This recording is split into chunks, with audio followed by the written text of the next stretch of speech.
இந்து அறநிலையத்துறை சார்பில் ஒவ்வொரு ஆண்டும் தமிழ்நாட்டில் உள்ள பக்தர்களை ராமேஸ்வரம் ராமநாத சுவாமி கோவிலில் இருந்து காசி விஸ்வநாதர் கோவிலுக்கு இலவசமாக ஆன்மீக பயணம் அழைத்துச் செல்வது வழக்கம். அந்த வகையில் இந்த வருடமும் அழைத்துச் செல்ல அறிவிப்பு தற்போது வெளியாகியுள்ளது. தகுதியானவர்கள் விண்ணப்பிக்கலாம். இதில் மொத்தம் 600 பேர் தேர்வு செய்யப்பட்டு பயண செலவுகள் ஏதும் பெறாமல் அழைத்துச் செல்லப்பட உள்ளனர். எனவே இந்த பயணத்திற்கு எப்படி விண்ணப்பிப்பது, யாரெல்லாம் விண்ணப்பிக்கலாம், எங்கு விண்ணப்பிக்க வேண்டும் என்பது உள்ளிட்ட அதிகாரப்பூர்வ தகவல்களை பற்றி இந்த வீடியோவில் பார்க்கலாம். 2025-26 ஆண்டு தமிழ்நாடு சட்டமன்ற அறிவிப்பின்படி ராமேஸ்வரம் ராமநாத சுவாமி திருக்கோவிலில் இருந்து காசி விஸ்வநாத சுவாமி திருக்கோயிலுக்கு தமிழ்நாட்டில் உள்ள 20 மண்டலங்களில் இருந்து 600 பக்தர்கள் இலவசமாக அழைத்துச் செல்லப்பட உள்ளனர். இந்த பயணத்தில் கலந்து கொள்ள தகுதியான பக்தர்கள் விண்ணப்பிக்கலாம் என்று இந்து சமய அறநிலையத்துறை அமைச்சர் PK சேகர்பாபு தெரிவித்துள்ளார்.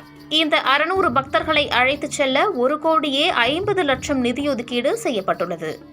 இந்து சமய அறநிலையத்துறையின் 20 இணை ஆணையர் மண்டலங்களில் இருந்து தலா 30 பக்தர்கள் வீதம் 600 நபர்கள் தேர்வு செய்யப்படுவார்கள். விண்ணப்பதாரர் இந்து மதத்தை சார்ந்தவராக இருக்க வேண்டும். இந்த சுற்றுலா செல்வதற்கு சில தகுதிகள் உள்ளன. இதில் இறை நம்பிக்கை உடையவராகவும் 60 முதல் 70 வயதிற்கு உட்பட்டவராகவும் இருக்க வேண்டும். ஆண்டு வருமானம் 2 லட்சத்திற்கு மிகாமல் இருக்க வேண்டும். இதற்கான சான்றிதழை வட்டாட்சியரிடமிருந்து பெற வேண்டும். போதிய உடல் தகுதி உள்ளதற்கான மருத்துவ சான்றிதழ் மற்றும் ஆதார் நகல் இணைக்கப்பட வேண்டும்.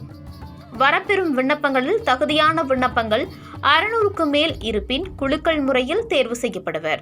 தேர்வு செய்யப்படும் 600 விண்ணப்பதாரர்களையும் ஒரே பயணமாக அல்லாமல் 10 பயணங்களாக பிரித்து அழைத்துச் செல்ல நேரிடும் போதும் ஒவ்வொரு பயணத்திற்கும் விண்ணப்பதாரர்கள் தேர்வு செய்யப்பட்டு அறிவிக்கப்படுவர். விண்ணப்பதாரரின் கணவரோ அல்லது மனைவியோ விண்ணப்பித்திருந்தால் அதன் விபரத்தினை தமது விண்ணப்பத்தில் குறிப்பிட வேண்டும். 10 நாட்கள் பயணத்திற்கு பக்தர்கள் தங்களுக்கு தேவையான அத்தியாவசிய பொருட்களை தங்களுடன் எடுத்து வர வேண்டும். ஆன்மீக பயணத்தின் போது மிக விலையுயர்ந்த ஆபரணங்களை அணிந்து வருவதை தவிர்க்கவும். ராமேஸ்வரத்தில் துவங்கும் இந்த ஆன்மீக பயணம் காசி தரிசனம் முடிந்து மீண்டும் ராமேஸ்வரம் வந்து அருள்மிகு ராமநாத சுவாமியை வழிபட்ட பின்னரே நிறைவு பெறும் என தெரிவித்துக் கொள்ளப்படுகிறது. ஆன்மீக பயணத்திற்கு தேர்வு செய்யப்படும் விண்ணப்பதாரர்கள் குறிப்பிட்ட பயண நாளுக்கு முதல் நாளே தமது சொந்த பொறுப்பில் ராமேஸ்வரம் வந்து திருக்கோயில் அலுவலகத்தில் தமது வருகையை பதிவு செய்ய வேண்டும். அவ்வாறே ராமேஸ்வரத்தில் ஆன்மீக பயணம் நிறைவு செய்தவுடன் தமது சொந்த செலவில் அவரவர் இருப்பிடம் திரும்ப வேண்டும். விண்ணப்பம் சமர்ப்பிக்க வேண்டிய கடைசி நாள் 2025 அக்டோபர் மாதம் 22ஆம் தேதி. விண்ணப்பம் சமர்ப்பிக்க வேண்டிய முகவரியும் இணையதளமும் கீழே கொடுக்கப்பட்டுள்ளது. அதே நேரத்தில் விண்ணப்ப படிவங்களை தமது முகவரி அமைந்துள்ள மண்டலத்தின் இணை ஆணையர் அலுவலகத்திலிருந்து பெற்றுக்கொள்ளலாம் அல்லது இந்து சமய அறநிலையத்துறை இணையதளத்திலிருந்து பதிவிறக்கம் செய்தும் கொள்ளலாம். பூர்த்தி செய்யப்பட்ட விண்ணப்ப படிவங்களை உரிய இணைப்புகளுடன் சேர்த்து அதை மண்டல இணை ஆணையர் அலுவலகத்திற்கு அனுப்ப வேண்டும். மண்டல இணை ஆணையர்கள் பரிந்துரைக்கும் தகுதியுள்ள விண்ணப்பதாரர்கள் மட்டுமே ஆன்மீக பயணத்திற்கு தேர்வு செய்யப்படுவார்கள். இதேபோல இதற்கு முன்பும் அறுபடை வீடுகளுக்கு இலவச ஆன்மீக சுற்றுலா அழைத்துச் சென்றது குறிப்பிடத்தக்கது.